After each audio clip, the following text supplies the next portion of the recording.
Hey everyone, and welcome back to the channel. Today we're going to list 10 things you never knew about Gone Girl. Let's get right into it.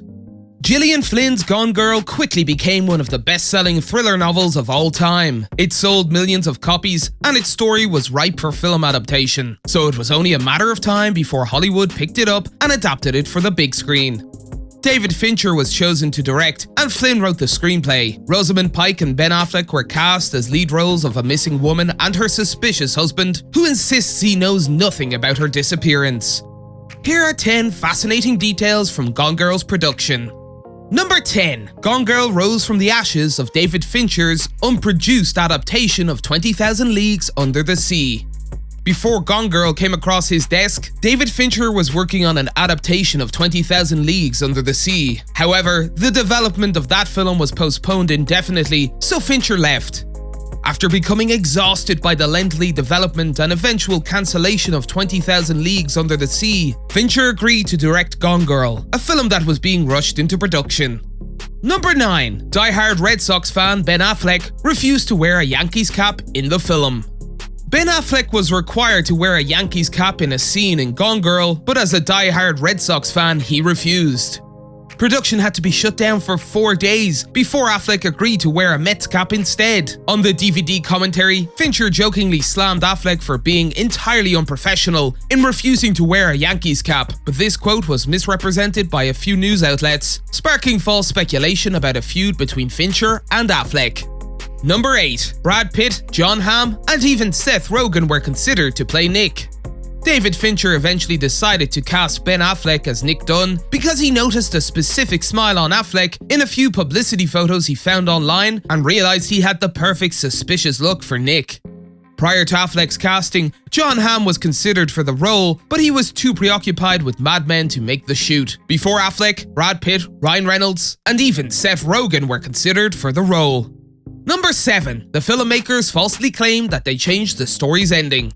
In the lead-up to Gone Girl's release, director David Fincher and screenwriter Gillian Flynn, who also wrote the source material, falsely claimed that they changed the story's third-act twist ending during the adaptation process. This was done to confuse readers and give the impression that they didn't know where the story was going. In reality, the film is remarkably faithful to the book.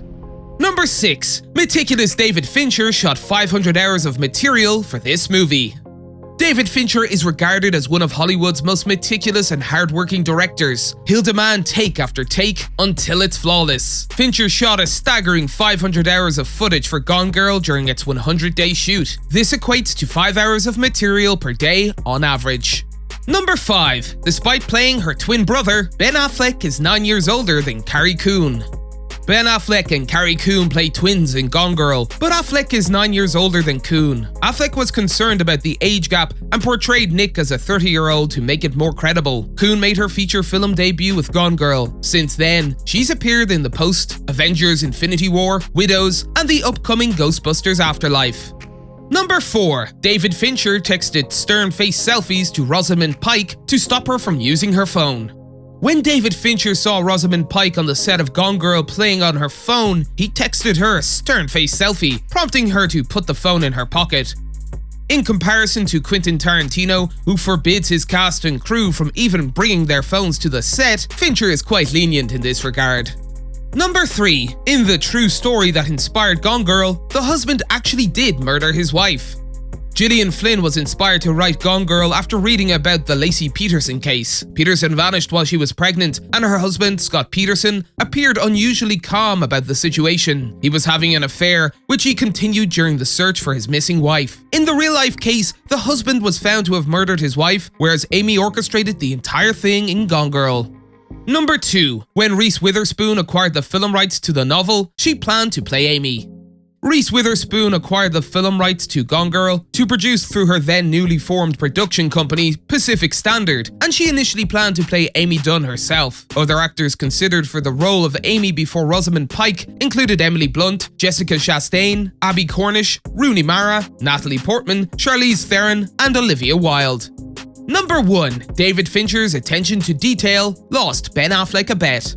Ben Affleck was so eager to work with David Fincher that he put his fourth directorial effort, Live by Night, on hold in order to star in Gone Girl. Affleck was so taken with Fincher's attention to detail that he decided to put it to the test with a wager. He secretly changed the lens setting on one of the cameras by a very small amount and bet a crew member that Fincher wouldn't notice. Affleck lost the bet because Fincher noticed. That's it for today. If you guys enjoyed the video, make sure to hit that like button. Don't forget to subscribe and turn on that notification bell so you never miss out on any future content we'll produce for you guys. We're signing off now, but we'll be sure to catch you all in the next one.